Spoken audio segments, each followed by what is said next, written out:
Hello students, कक्षा छठी के इस लेक्चर में आप सबका स्वागत है। आज का टॉपिक है लघुत्तम समापवर्त्य। लघुत्तम समापवर्त्य क्या अर्थ होता है लघुत्तम समापवर्त्य का? लघुत्तम लघुत्तम का मतलब सबसे छोटा। क्या मतलब है? सबसे छोटा। समापवर्त्य यानी समान अपवर्त्य का मतलब गुणज। समान गुणज में जो सबसे छोटा हो वो क्या होता है? लघुत्तम समापवर्त्य। इसे इंग्लिश में लीस्ट कॉमन मल्टीपल भी कहते हैं। आइए इसको एक हम उदाहरण से समझते हैं। जैसे मान लो दो संख्या 10 और 12, ये दो संख्या ले ली हमने और इन दोनों का क्या ज्ञात करना है? लघुत्तम समापवर्त्य।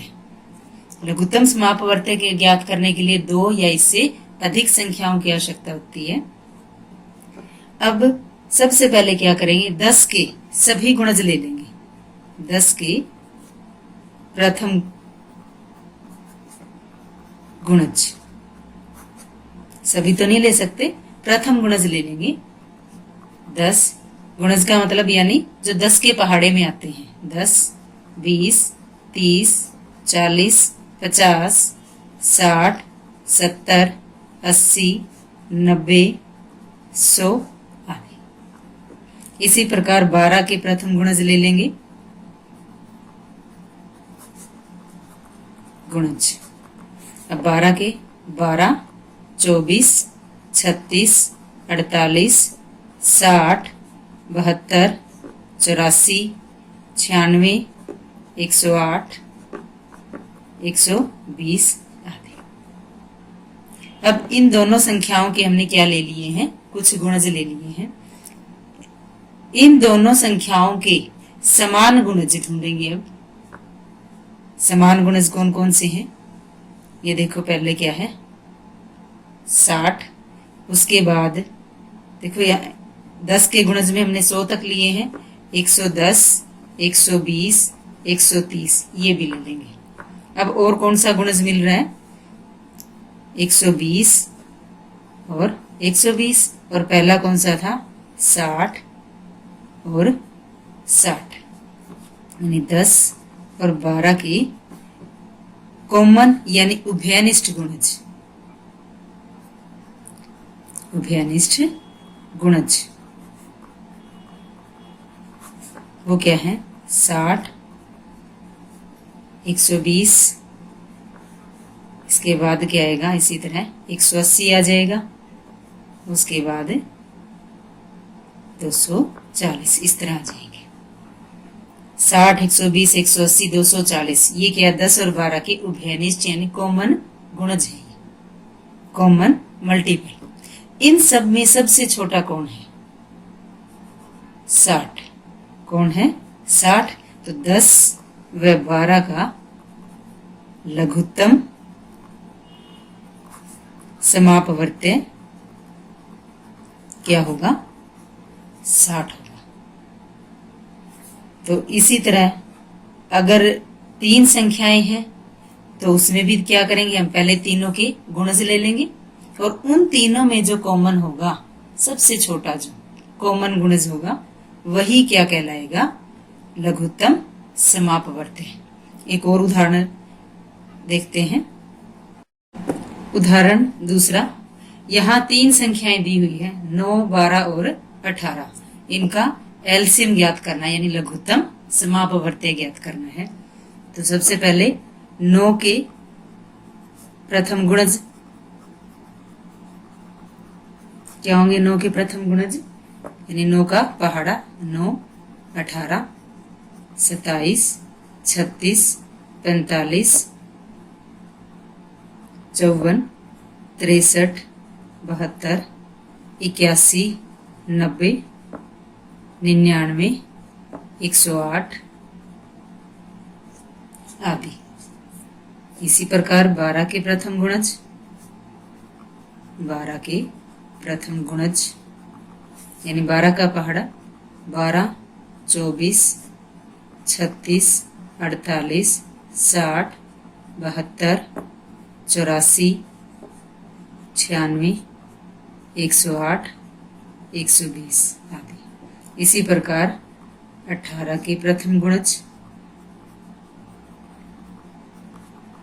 18, 36, 54, 72, 90, 108, 126, 144 आदि। अब यहाँ तीनों संख्याओं के हमने क्या ले लिए हैं, गुणज ले लिए। अब इन तीनों संख्याओं के कॉमन गुणज यानी जो तीनों में हो उभयनिष्ठ गुणज लिखेंगे। कौन कौन से हैं वो? सबसे पहले देखो 18 सिर्फ 9 और 18 का ही गुणज है, और उसके बाद आता है 36। 36 तीनों संख्याओं का गुणज है, तो एक सारा गुणज 36 हो गया। दूसरा 72, दूसरा क्या हो गया 72।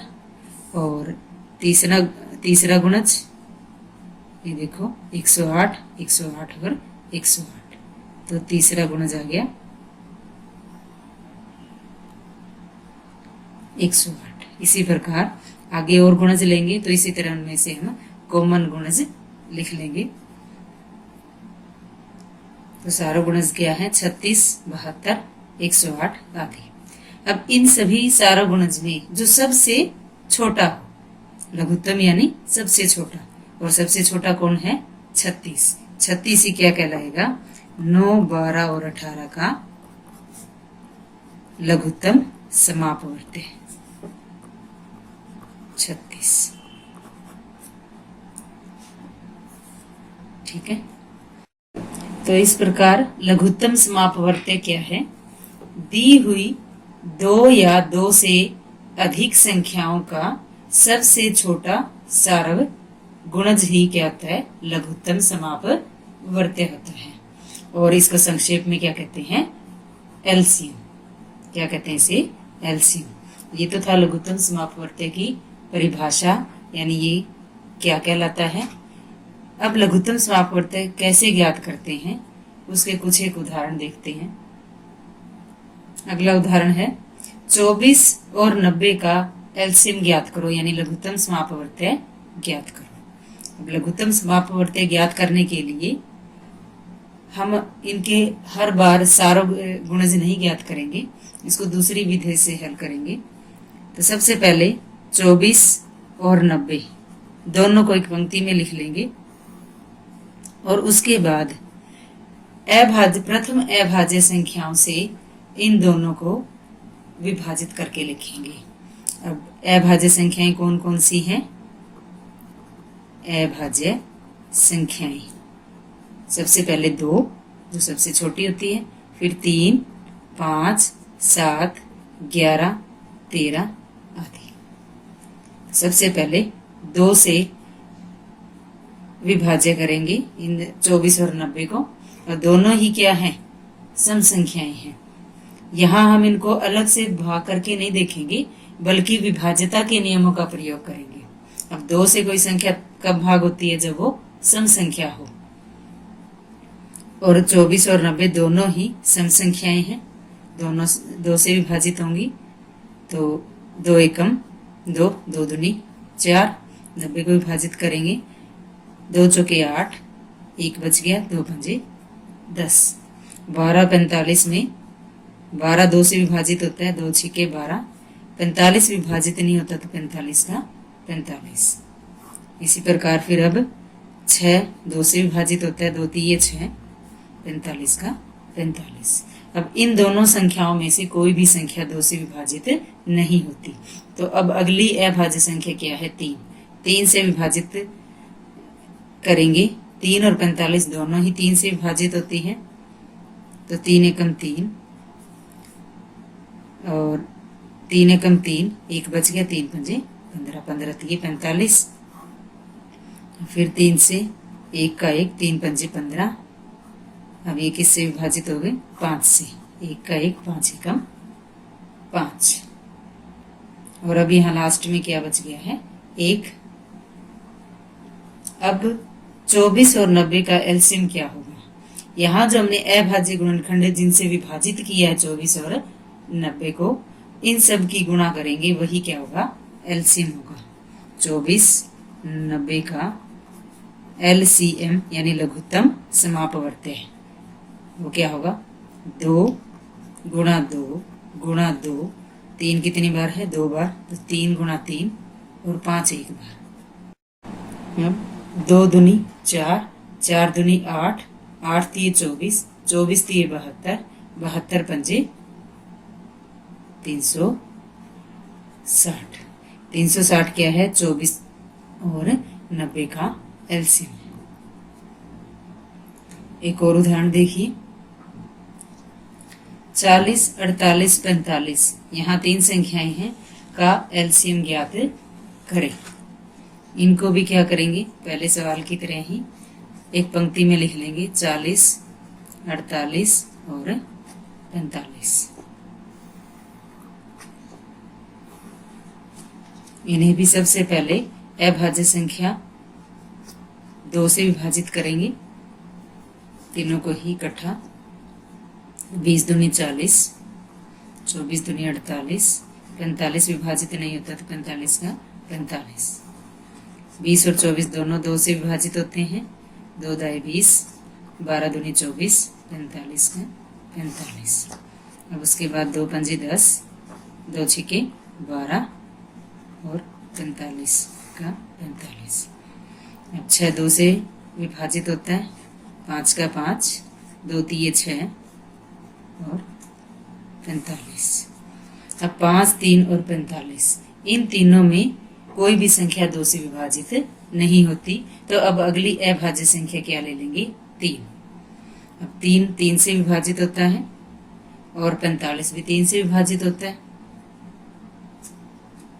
तो 3 5 का 5, 3 एकम 3, 45 को विभाजित करेंगे तो 15 तिये 45। और फिर 3 से 5 का 5, 1 3 पंजे 15। अब लास्ट में क्या आ गया? 5। अब ये दोनों 5 से विभाजित होंगे, 5 एकम 5 और फिर 5 एकम 5। अब 40, 48 और 45 का एलसीएम क्या होगा? ये जो अभाज्य संख्याएं हैं जो हमने जिनसे हमने इनको विभाजित किया, इनके सब का गुणनफल ही क्या है? एलसीएम है। तो 40, 48, 45 का एलसीएम बराबर 2, देखो कितनी बार है? 1 2 3 4, 4 बार, तो 2 गुणा 2 गुणा 2 गुणा 2। 3 2 बार है, तो गुणा 3 गुणा 3 और 1 बार 5। और इन सब की गुणा करेंगे तो कितना है? 2 दूनी 4, 4 दूनी 8, 8 दूनी 16, 16 तिये 48, 48 तिये 144, 144 पंजे 720। 720 क्या है? 40, 48 और 45 का एलसीएम। तो बच्चों, इस प्रकार हम लघुत्तम समापवर्त्य ज्ञात करते हैं और ये सबसे आसान विधि है। इससे अगली वीडियो है, उसमें प्रश्नावली 3.7 के सवालों को हल करेंगे। धन्यवाद।